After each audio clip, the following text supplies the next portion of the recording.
Thank you for being here. I want to thank everybody for tuning in. Clearly, this is going to take a community response to flatten our curve in Onondaga County and throughout central New York, and being part of the solution is a big piece of that. I'm here with Commissioner of Emergency Management Dan Weirs and our Health Commissioner Dr. Gupta. They are both doing a great job, and I want to thank you both for all of your work, as well as thank our team in county government who's been working 24/7 for well over 30 days now, related to planning and preparing and then mitigating, and now we're in full frontal combat with the COVID-19 disease.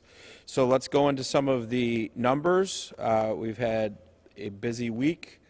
We continue to get more numbers in, and our health department is now busier than ever before as we get new cases to go through that process, but also as we begin to release individuals who have recovered and also individuals who are at one point in a quarantine. New numbers. We have now 228 positive cases of COVID-19 in the community.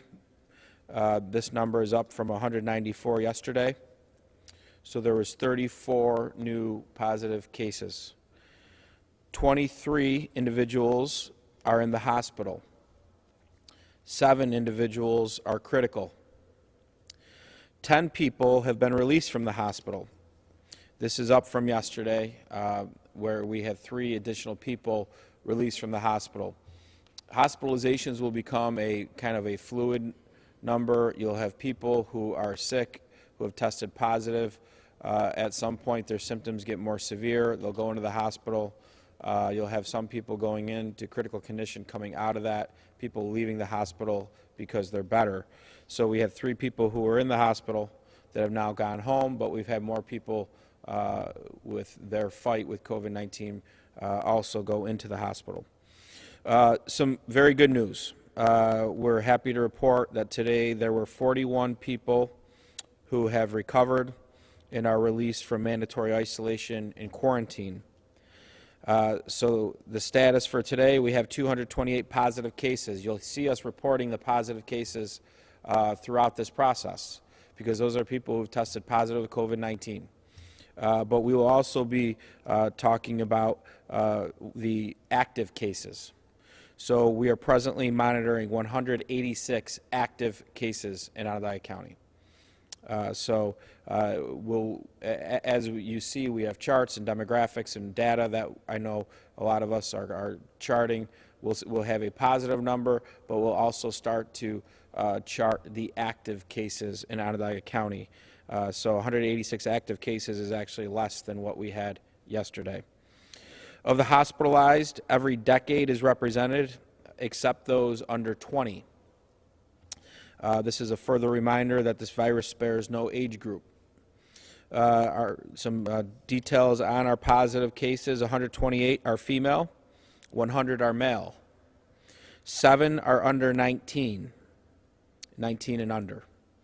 48 are in their 20s, 35 in their 30s, 35 in their 40s, 40 in their 50s, 36 in their 60s, 19 in their 70s, 7 in their 80s, and 1 in their 90s.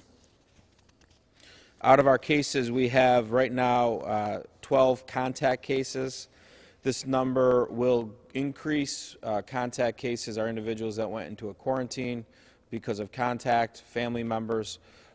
We've had an onslaught of new positives as we've gotten our testing data back. Dr. Gupta and her team needs to continue to work on that number. That number will be updated. We anticipate more contact cases out of the numbers, and also at some point when things slow down with new cases, but also as people have recovered, that process starts to slow down. The investigations will continue in how many different cases were associated with each other, not through contact, being quarantine contact. Percentages of breakdowns: 24% are under 30, 39% are under 40, 55% are under 50, 72% are under 60, 28% of our positive cases have been over 60 years old.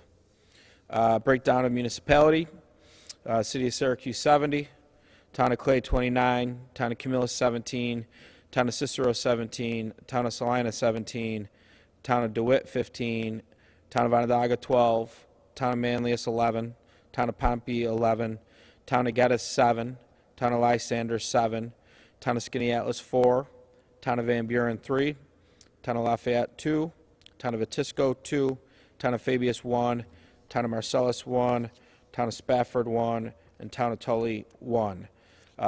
Geographically, there's not really much significance here. More populated communities have more cases. That makes sense. The COVID-19 has a true community spread, and in Onondaga County, we have cases in our north, our west, our east, and our south. Testing. We've been a community that has continued to test. We have not been a community that put conservative guidelines on our testing. What we have said from day one is that if you are sick, contact your doctor, and they will go by their guidance to get you tested if they feel necessary. In addition to that, we had the Upstate Triage line, which was there for individuals to call into, get their symptoms looked at and talk to professionals and those who are not insured. They then referred people to the Triage testing site, which has been open for over 2 weeks. So far, we've had 3,215 tests, 228 positives, 2,987 negatives. We received 229 tests back since we spoke yesterday. We still have between Crouse, St. Joe's, Upstate, and the Triage testing site, 375 pending tests. Mind you, out of these 375 pending tests, there are individuals who don't live in our county there but live in neighboring counties. So that on average has been about anywhere between 15 and 20% of the testing being done was done for people who utilize our hospitals but may live outside Onondaga County. So those percentages should probably hold true. 7% of those who have been tested have tested positive for COVID-19. That number has gone up recently as more and more of the testing came back over the weekend. We'll see if that number goes down a little bit or not. The negative tests are always reported later than the positives. We get positives very quickly.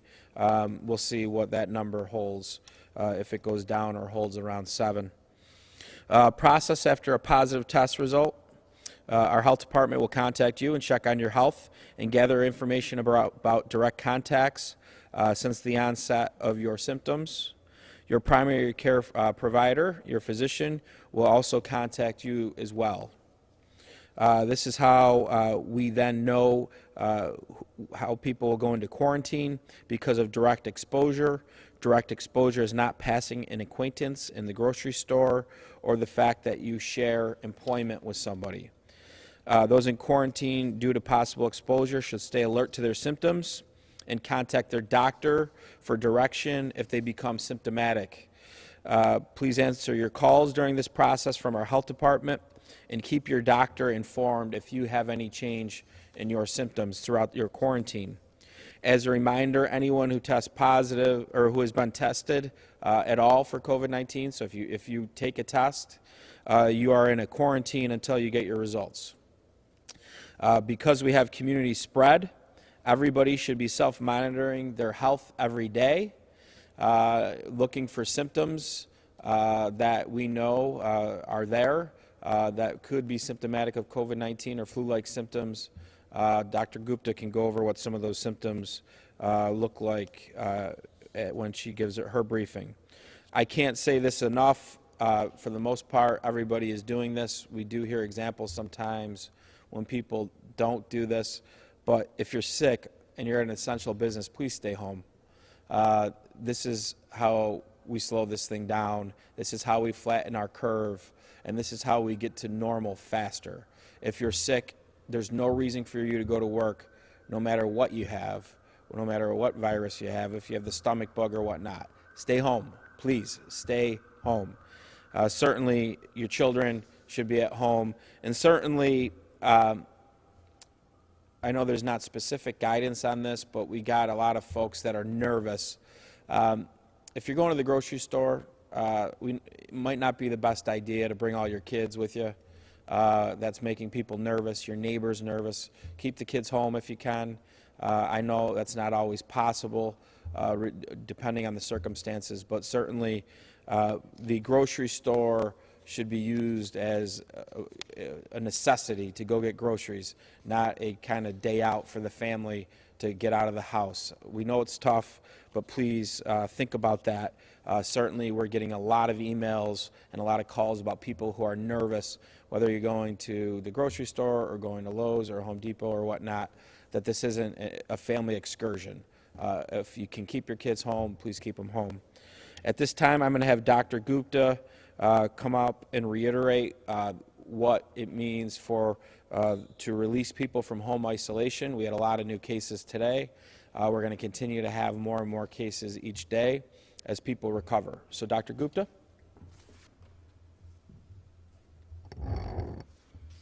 Good afternoon. Thank you.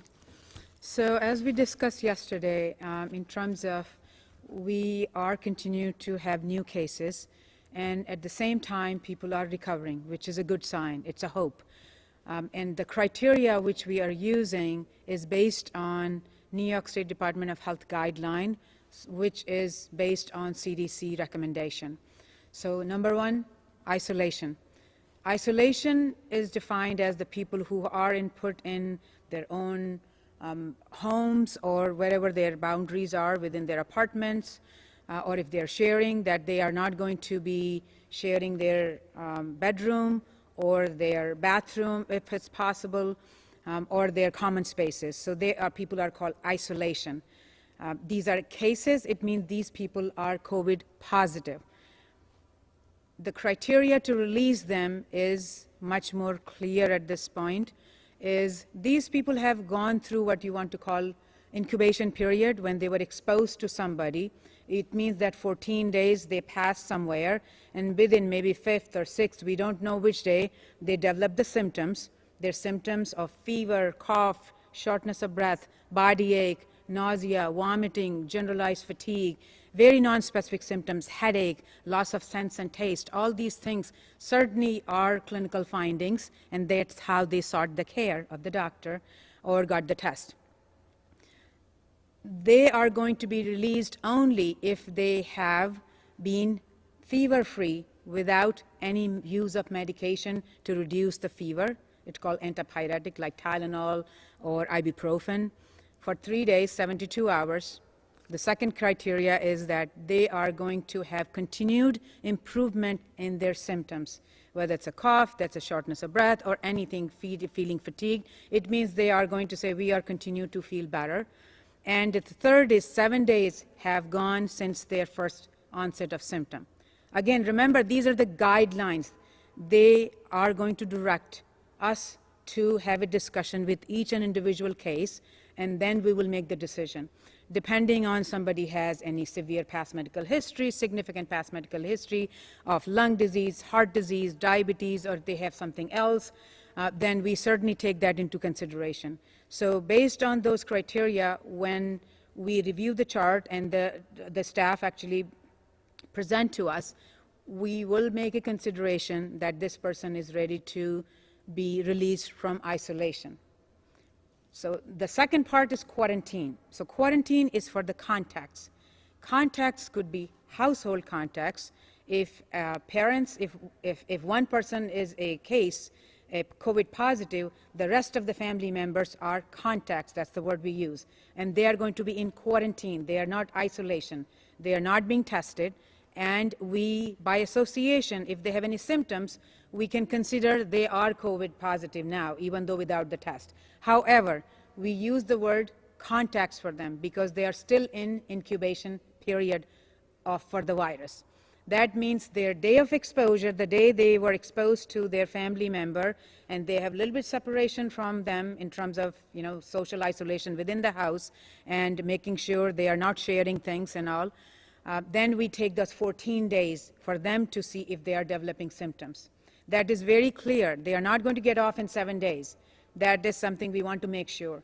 So 14 days, because 2 to 14 days is the maximum day of incubation period for this virus to come out and show if the symptoms. The similar thing is applicable to the outside household contact, that they are going to be depending on the day they were exposed to the case, and we will monitor their symptoms, or they will monitor their symptoms for 14 days. If no symptoms, no fever, no nothing, then they can be released from quarantine.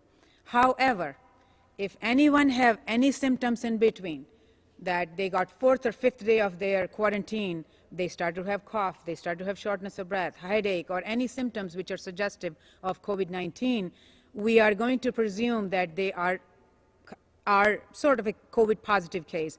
Whether they get the testing or no, it's irrelevant at this point, because they are going to continue to be monitored now, and then we will give them guidance to be released, not at 14 days, depending on when the symptoms came. If they came at the 7th day or 8th day, then we will have to monitor them. So 14-day is a guidance for the quarantine, and for COVID positive cases, 7 days without fever is also a guidance, and that's a case-by-case basis we have to take into consideration. This is very crucial. And one other thing is very important. Even though when people are released after they have been, whether it's isolation and quarantine, we have community transmission. We don't know if you can get reinfected. That is a very crucial part of that. So the principles of social distancing, making sure you don't have big congregation, making sure you're following all the recommendation which is given by either by governor, whether president or county executive, you are going to follow those recommendations to the nth end until proved otherwise. So my biggest request to both the community members, to the entire community, including physician community, that please continue to practice those principles. That's how we can actually reduce the transmission of virus. Thank you. Thank you, Doctor. Related to social distancing, I think we're doing very well. I think we're getting better. As a community, we're getting used to this. This is difficult. This is hard. So I want to thank everybody for doing their part. Certainly, as the positive numbers keep going up, it's going to be easier in the near term for social distancing, but we also need to remember right now, hopefully we're getting into a period where we're going to continue to get new cases, but people are going to recover. And at some point, you might have more people recovering than new cases each day. We need to be vigilant, and we really need to starve this virus right now so that we can get back to our way of life that we are so used to. Certainly, yesterday we saw that the President extended the social distancing guidelines at least through April. So we're certainly going to be assessing what that means. We'll continue to look for gaps in our local community of different things that we may or may not be able to do to kind of continue this effort to social distance. Today is the first day we have fewer active cases than yesterday. So technically, even though we have more positive cases, we've had a lot of recoveries. So that's good, but we need to continue on that path. How do we do it? We continue to test. We continue to make sure when people are sick, they call their doctor so that their doctor can give them guidance on testing. And then we continue to identify people who are sick, we continue to quarantine, and then we continue to social distance. That's how we flatten this. That's how we bend it. A couple important hotlines that are critical for people that need help. Again, the Upstate Triage Hotline, which is certainly a number that you call if you don't have a doctor or you're experiencing some symptoms. Your doctor may refer you there if they are very busy, but that phone number is 315-464-3979. Our seniors, our healthcare workers, and adult nutrition hotlines, 315-218-1987. Again, if there's any gap in needs, whether it's a meal, whether you haven't been able to get to the grocery store, you need help, we have an amazing set of county employees and volunteers who are helping these individuals. Childcare has been, we've had a plan for a while. We still have a plan. We're going to continue our program through April now. for our emergency responders, our healthcare workers, and our essential businesses through Childcare Solutions, 315-446-1220. Donations of PPE, emergency medical supplies for our hospitals, our doctors' offices, our emergency responders. We're seeing each day this is a struggle. Everyone in the country, in the United States, plus other countries, are all trying to get this equipment for their communities. If you have this equipment, you're a business and you have this equipment, whether they're masks or anything else, and you can donate some, it's very much appreciated. Please call us at 315-435-2525. Again, volunteers are going to be needed and necessary throughout this process. If you have the ability to volunteer, certainly call this number, Volunteer CNY, 315-428-2229. Whatever your capacity is, people will try to find something for you to do. And we've had a lot of people who are so gracious with trying to volunteer their time, and these are people that really need to be staying home for the Matilda's Law, but I think that just talks about the spirit that we have here in Onondaga County. And certainly, mental health continues to be an ongoing issue, and we recognize that. And that's why we have resources for people. If they need to talk to somebody, please call 211. We have mental health professionals there that can help you get through the day, help work on strategies with your children and whatnot. Again, there's a lot of other thank yous for our frontline workers in county government, our folks on the front lines at our essential businesses, our volunteers. This has been a community response, and our community is doing well. We need to continue to do well as we move on in this process. Questions?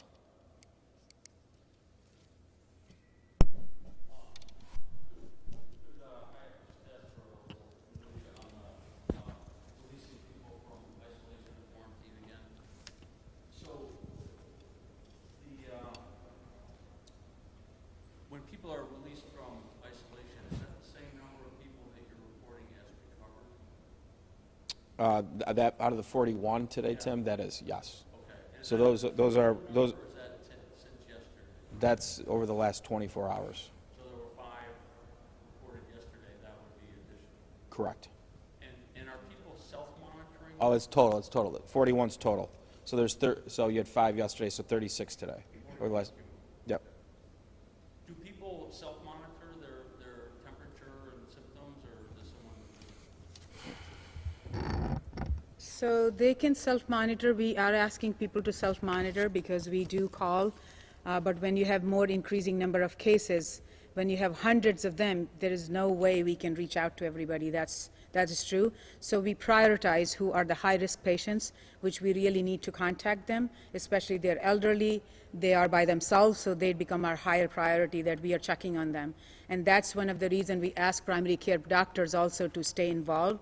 They have 2 people now to be involved in their at least care in a way that we are not physically there, but either their primary care doctor to do with the telemedicine, if they have that facility available to them, and our nurses also do calls.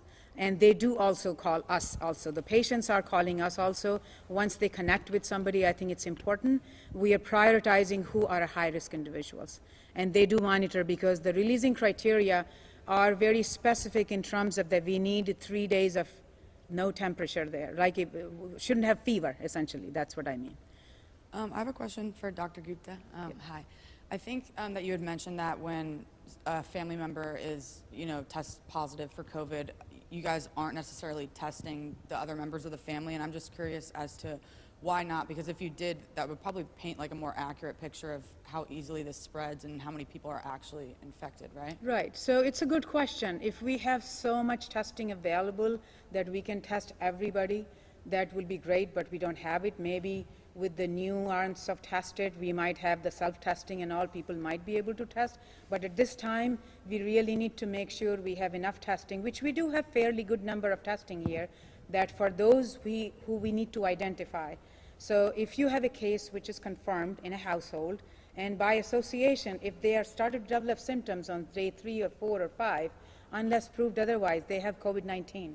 And they are not going to be released from the quarantine until at least 14 days or maybe more, because depending on when their symptoms appeared. So a lot of those things, the clinical management does not change because there's no medication at this point that we can use it. If people continue to, let's say if you have a family member who is a contact of a case, of a COVID positive case in the family, and they started to show signs and symptoms having much worsening of fever or something, then we will ask them to go to be seen and get tested at that time. So we do case by case basis. Not everybody needs to be tested. And this way, people who are going to be hospitalized, we are trying to identify them ahead of time and making sure they can get supportive care. Maybe they're getting more short of breaths, maybe they need oxygen, maybe they're getting dehydrated, so they need intravenous fluids, they're not eating, so they need nutrition. So a lot of those things are pretty much based on what the conversation is. And just to reiterate that point, when you look at some of these communities in downstate New York, we've been saying for weeks that if you're in this community and you have a wide community spread and you come down with symptoms, you just treat them for COVID-19. Why test? Especially if testing is an issue. And for us, the testing becomes of real value because you identify new cases. Okay, that's the value. You identify new cases, new case, quarantine. Within that quarantine, you almost anticipate that some of those people will be sick if they've had direct contact. So when you look at the ability to do widespread testing, you really don't want to, and we have done some testing on family members, right? That has happened. But once you get to a point where you have one household, mom or dad gets it, and then there's two other, brother, sister lives there too. They all get the same symptoms.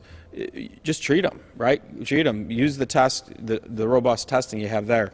I think at some point, and we've talked about this, the market in testing is getting interesting, right? And we're getting inundated with potential products that are making very interesting promises. Hourly turn times, 15 minutes, yes, turn times type things. If that actually happens and these tests are a reasonable price, certainly we would love to be able to say anybody who's in the workforce, come and you all get tested in 1 or 2 days, then you can identify all the positives, you can start the quarantines, and then you can essentially say to everybody else, you can go back to work now. If you had that capability with robust numbers and a right there and then turnaround time, you can really do some interesting things. But certainly, we've been able to test more aggressively, but at some point, if you have siblings that one's sick, the other one gets sick with the exact same symptoms, you know what it is. You just got to treat it. Ryan, you had a big spike in numbers as a county yesterday, Yeah. A relative spike today. Can you still attribute that to the surge in testing about a week ago and those results still coming in, or are we still seeing some pretty big numbers of sick people? Yeah, I mean, I think we had those backlogs get through, and you had a little bit more of that this morning get through. So I think there's a little bit there. We were looking at 5.9% type range before. Now we jumped to 7. So it'd be interesting. You can make some other assumptions too. Maybe in the beginning, one of our challenges why we came out with the triage testing site was because the hospitals were so concerned about the ER backup because of respiratory illness. Remember, the respiratory illness was flat, and it should have been going down. So maybe that that curve, maybe it's starting to go down a little bit too. So there's just not as many people with these symptoms, and then the people that have the symptoms, a higher rate of them are now COVID positive. So there's a lot that we probably don't know about right now, but you can make some assumptions into it. Yeah, doctor? Yes, so one thing which we are seeing in the recent ones, last few days, is that people who had symptoms maybe a week or 10 days ago, and they just wanted to get it tested. By the time they got tested, they were a lot better. So there's more awareness, and then people are feeling comfortable they're testing available. So that is also seeing that more people got tested. So even though they're waiting to get tested, they're still coming back positive, Yeah. but they're already They're beyond. already better, actually. They feel like, you're already better, why did you go for testing, right? So just wanted to. So some of this is just promotion that testing is available because you're on television every day. Some people are showing up now that may have not shown up 2 weeks ago. We hope so. We hope anybody, the goal is, as long as we have supplies, and testing we do, that anybody who is sick calls their doctor, and so that we can stay ahead of this and identify those cases that are there, get those people help, and start the quarantines.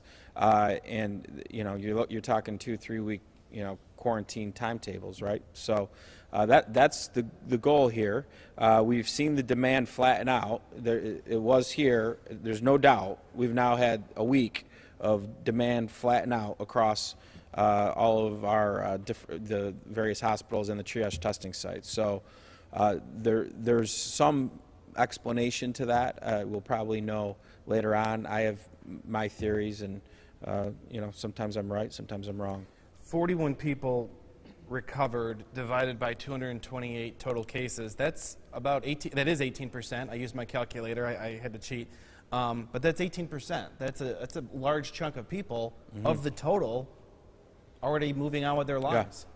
Yeah, which is great. And so we think hopefully we'll see higher recovery rates in our community because of the type of medical resources we have. And so we're going to knock on wood on that.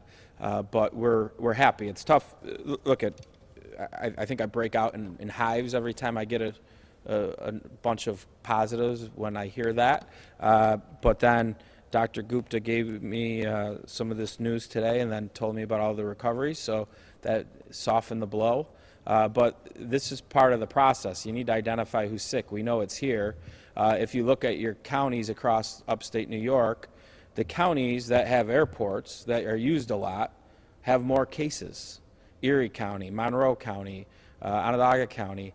So where you have airports, we have people flying back and forth every day. We still have people flying back and forth. There's still flights to New York City every day, and to other areas that have had outbreaks and community spread as well. So we knew we're very connected.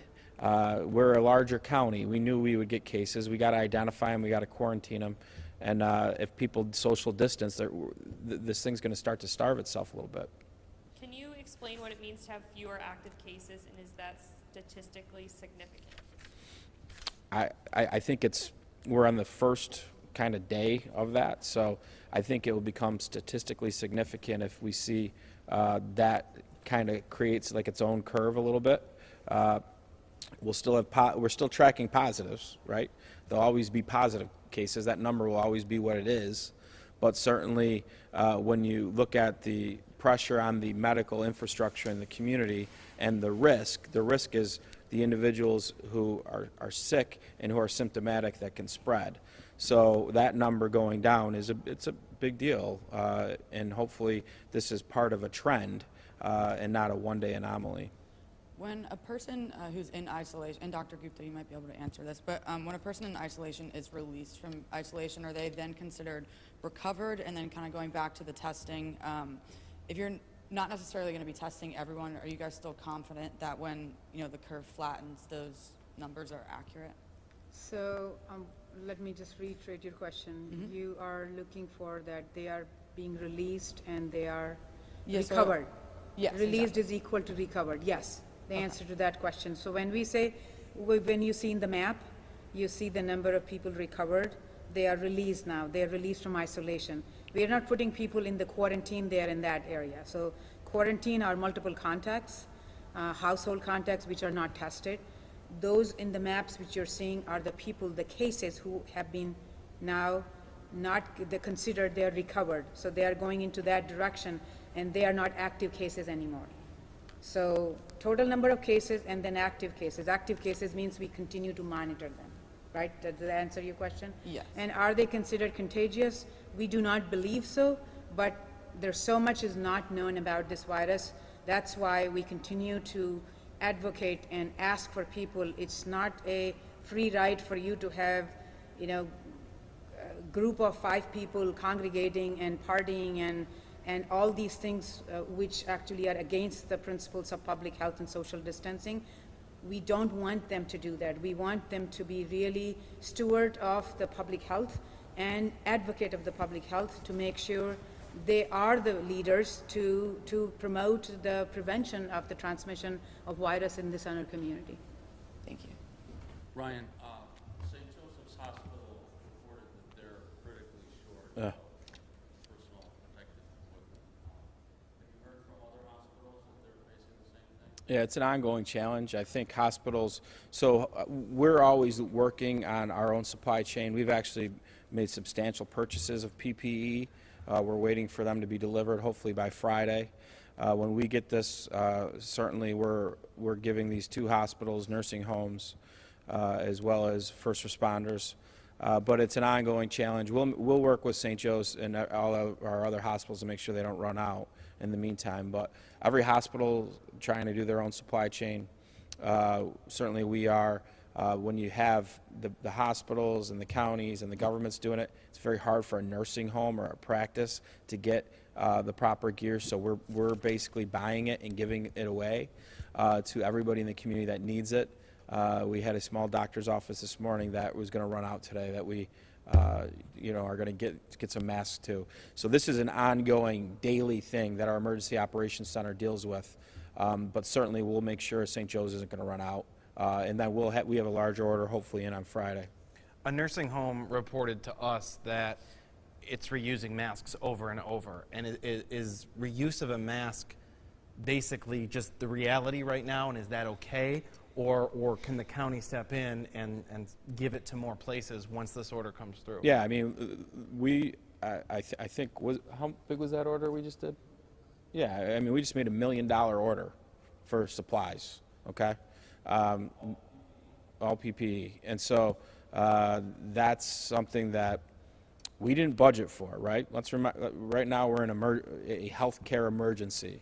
At some point, when we flatten this curve, we're going to be in a economic fiscal emergency. So we did this. We know that those gaps are there. We know it's very hard for these smaller entities to get it, Andrew.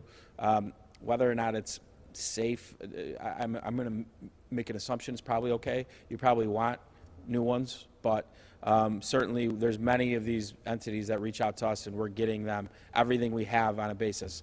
And mind you, a lot of the federal assistance that's come into the state hasn't made its way up here. Most of that is going down into the crises, whether it's in New York City or the 5 or 6 other suburban counties around New York City that certainly have a much wider community spread. $1 million breaks into what roughly? How many of each? Just for general? Hundreds of thousands, yeah, right? It's across the board depending on what kind of supply it is. So it's a combination of gloves and eye protection, surgical masks, N95 masks, disposable gowns, Tyvek suits if we can't get disposable gowns. So we're really trying to get a good baseline of all of the different basic types of PPE that we can distribute out to the community that needs them. Safe to say thousands of each, though. Oh yeah, yes. Yeah. I mean, hundreds of thousands in some cases. Yeah. So we're trying to, everybody's competing. There's a marketplace. The marketplace is getting a little bit better. New people are trying to get into it. But this is a problem in some communities now. But this problem is going to spread to the rest of the country. To what degree? Hopefully they're learning the lessons that we have learned and the practices we've adopted where we've had success. So this is a challenge, and it will continue to be a challenge. It's been 2 weeks since the first case here. What's the biggest challenge for you over that time? For county government, or? Yeah, like you've faced in the last 2 weeks. Yeah. Look at our health department. Every day they get a positive, they have to go into an investigative mode. And when you're talking about the last week where we've had so many positives, so many new quarantines, and now we're getting people off of quarantine, the recoveries. So that's a challenge, and it's all a challenge right now, Trish. I mean, it's one that our team has been up for, and I think everybody's doing very, very well. But this is unprecedented, and to give everybody in the community an idea about how unprecedented this is, and that's why we need people to really buy into what we're saying, our emergency operations center is in day 15. That's the longest it's ever been open for. I think the Labor Day storm was 14 days in '98. So this is serious stuff, whether it's people running out of equipment during the day and you're running around and you're scrambling, whether it's you're identifying people who are sick people who need to go for higher levels of care and need to go to the hospital. This is all life and death for many, many people, and we have great professionals, and we're getting through this better than a lot of communities. But the challenge is there. The challenge is going to continue to be here. But this is a big week. This is a big week. We got caught up on testing over the weekend. So we're getting faster data so that the health department can do their job, identify new cases, quarantine, and then that we're starting to get some of the recoveries in here. So in an ideal world, the curve starts to flatten for positives, starts to get better like this, and then with recoveries, our active cases start to go like this. There's a lot that can go wrong, and that's if the community doesn't respond well to social distancing. Because if those things start to happen and we really dive in the next 2 to 3 weeks, we really starve this thing, I think we're going to be in good shape. Ryan, can you believe it's been 2 weeks since COVID-19 was in this county? No, I mean, because we've been preparing for it for weeks before then. So I think for our teams in health, emergency management, our office, I think it's been over a month of just basically 24/7 on COVID-19. And we're full-blown combat, right? But we're also planning on what's the next process look like from a health standpoint. We have to start talking about economic realities of this situation for us as a government, knowing that many of the decisions that were made to keep people home from work, to not allow events to happen, at the same time, that's our revenue that evaporated, right? Just like the state. You heard the governor talk about it. We're the exact same thing. Counties are miniature states. We do the exact same things. And so our revenue has evaporated for this time period, and that is going to be a real problem in the weeks ahead. I have a question about the future of school closures, just in light of the president kind of announcing extending distancing till the 30th, but right now, from my understanding, schools are only closed till the 15th. So what's kind of the future with that? Is it just a day-by-day approach? Yeah, I think we got to just take it. I know we got to the 15th now. I mean, the reality is it's probably going to go a little bit longer than that. But the federal government's giving guidance, right? They haven't put anything into real laws. They give guidance. We think it's smart guidance. And then the state does some different things. Then we look at different things and see if there's any gaps so that we can, really flatten this thing out. But overall, I think the reality is we knew last week they're going to have to extend this to kind of the date where we were the whole time. But now I would be surprised if it doesn't get extended again, whether it's the end of April or another week, and then you play it by ear. But certainly, if our data continues to come back the way it is and we start to see a little bit of hope, a little bit of light here, we're going to need 2 to 3 real good weeks of social distancing to really get this thing going in the right direction. Ryan, we were made aware of a Facebook post. A hairdresser is offering basically to go rogue and do people's hair. Even if it happens in the privacy of a home, using proper protections, is it okay, or is it just something that people need to avoid entirely right now? Yeah, look, it's not, I mean, it's not okay. We're not going to be able to police somebody showing up at someone's house and giving them a haircut, but we had a call about a shop that people thought was open in the town of Clay. We sent somebody out there, they weren't open, they just had their lights on still. So we still get these calls, but this is tough. And there's real mental health anxiety going on right now. The economic reality for families is setting in right now. People are trying to file unemployment, even though unemployment benefits are pretty robust with the new stimulus package. It's hard for them to get the unemployment signed up for because of the phone line being busy and the state website being as busy. Business owners are looking at the bottom line and they're trying to figure out how they're going to salvage a year.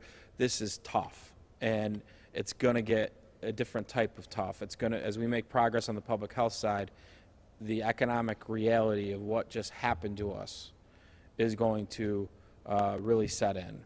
And we just need to be transparent about it. We need to talk about it, figure out as a community how we can get around it, and then we got to move on, and we got to try to get this economy going again. But I get the person who owns that business wanting to get back at it, because they're probably looking at their financial situation and it's deteriorating. But how that deterioration expands and goes longer than necessary is if people all start doing that and everybody starts another wave of community spread. And I know you don't oversee Upstate Hospital as much as everyone thinks you oversee every single aspect of the health system, private and public. I know you don't oversee it, and I'm sure HIPAA laws apply to what you are aware of, but any idea if there's patients from other parts of this state being treated for COVID-19? So I got this question earlier, and we talk to our hospitals every day, and we've talked to the state. So from the standpoint, is there anybody in our hospitals from another county? Yes. Are they from upstate or northern New York counties? Most likely. Has there been any patients that have been brought up from New York City or the downstate suburbs to our hospitals related to COVID-19? Not at this point. So we've had conversations with all of the above. The appropriate way for that to happen is for New York State and Onondaga County to have a conversation and to talk about what our emergency plan can handle, what the current capacity is, and making sure we still have enough beds for our central New York counties and our northern New York counties. And if there's surplus, we're going to help our neighbors out from other counties, because if the roles were reversed, we would want our sick people to go to their open hospital beds. Okay, let's not forget this. We're all a state, and if upstate New York was going through the hard end of the pandemic first, and we needed to save our family members' lives, we would want that to happen. So we're not saying no to any of that. We just need to do it all within the plan that we put forward and that we've been working on for over a month, because the plan has actually worked pretty well for our community to date. Is there any more specific on the use of Manley Fieldhouse in that regard? Would that be a site for? Yeah, I think, Tim, we're depending on what type of patient was being moved or utilized to free up different spaces, I think determines what you have. Manley, obviously, we're looking at as a surge site for ICU patients. We're not even close to that, but I think that's part of a discussion, and certainly with any patients from outside the area, certainly there would be an anticipation of materials and supplies to come with that. Are you still trying to acquire ventilators? I believe we've acquired about 70 ventilators. Right now, we're pretty comfortable where we are with ventilators. We continue to have feelers out there in the event that a opportunity presents themselves. I know the state has been very active in acquiring ventilators that have become open, and I know now the Defense Production Act has been implemented, where you're seeing companies like GM, I think Branson's company, and you look at Tesla, all these different companies are getting into this space in the short term. So hopefully that is going to get produced, and our friends downstate are going to see more ventilators. We saw what the Javits Center looked like today. Certainly a pretty amazing turnaround time for a very large convention center to be turned into a hospital the way it has been. Is the county going to be pushing back the deadline to pay county property taxes? No. The taxes are due when they're due. The city does collection for us in the city, so their policies will be there. But certainly when it comes to property taxes, if people don't pay their property taxes, then we don't have any money. And then when you want us to go call the sheriff to go do this or that, there is no sheriff, right? When you need people right now who've been working 24/7, how do we pay for it? 12% property taxes, 52% sales tax, the rest of it some sort of state and federal aid. And our sales tax is absolutely getting clobbered right now because we've had to shut down the economy. So we need to continue to have people pay their bills, and certainly, you know, I think each locality will have to assess, depending on what happens with payments and late fees and things like that. You know, is there different ways to work with people on those types of issues? Maybe, but people still need to pay their taxes. Do you have an updated number on 911 calls about social distancing? I don't have an updated number. Any read on if it's improving with your regular messages, just as bad? The only assessment I would have is the type of communications our office gets. We're still getting a lot of communications. But that's something that we can work on maybe for a 911 call update. Do you want to drive the streets yourself to look with maybe a loudspeaker? No, I think on my daily routes around what I do, things have gotten better. People are doing a good job. You aren't seeing as much people just congregating. People took advantage of the nice weather, taking nice walks, doing it in a proper way, so it was good. Tim? You don't know the first quarter sales tax numbers, do you, to know? No, so how the sales tax numbers work is we're always about 4 or 5 weeks delayed. And so we were seeing some growth in the beginning part of the year. Here's a sobering number, and this is one that we should all pay attention to. Unemployment data came out for February in New York State. And just think about where we were. And this is where we're going to have to get back to as a community. It was at 3.7%. In the end of March, that number is, people aren't even going to think that 3.7% was real because of what has happened. So we'll know this week's activity and last week's activity probably 4 or 5 weeks from now. And how that will hit us is we will basically, you're expecting $30 million worth of revenue coming in. We might get 3. So you're going to have a real cash crunch. And you may work yourself out of that hole, or that may be a sustained problem, and you might work yourself out of that hole, but you will have an immediate emergency. And so that's going to be a real challenge that we're going to face, and we're going to know, and we're going to communicate about it, and we're already planning for it. Is social services seeing a surge in applications Yeah. for assistance to Medicaid? I know our food stamp numbers were up over 30%. On Medicaid, that's one we could probably look at. That usually flows through the state, but we can try to get those numbers too. But my guess is you're going to see increases in temporary assistance, food stamps. You're going to see increases in Medicaid because you now have people who are unemployed and need health insurance. Food stamps is up to 30%? 30% since March 16th. Since March 16th. Mm-hmm. Anything else? You still have enough test kits to carry on with robust? Yeah, we do. And to the testing point, we're still testing. We're testing people who are symptomatic. Again, if you're talking about family members inside a house and they have symptoms, you can make a very educated assumption that you probably don't need to utilize a test kit on that person. They got it. Yep. You did a great job with good news over the weekend. Yes. I'm back, though. What's the good news? All right, Andrew.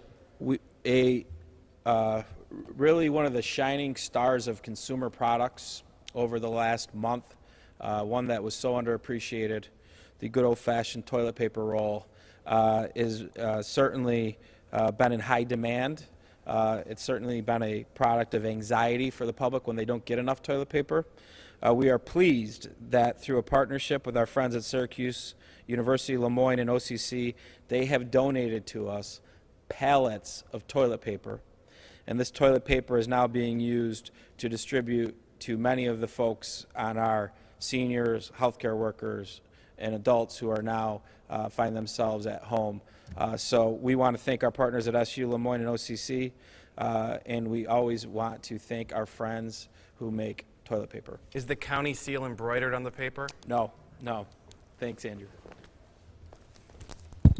I asked that. I know the White House has embroidered toilet paper.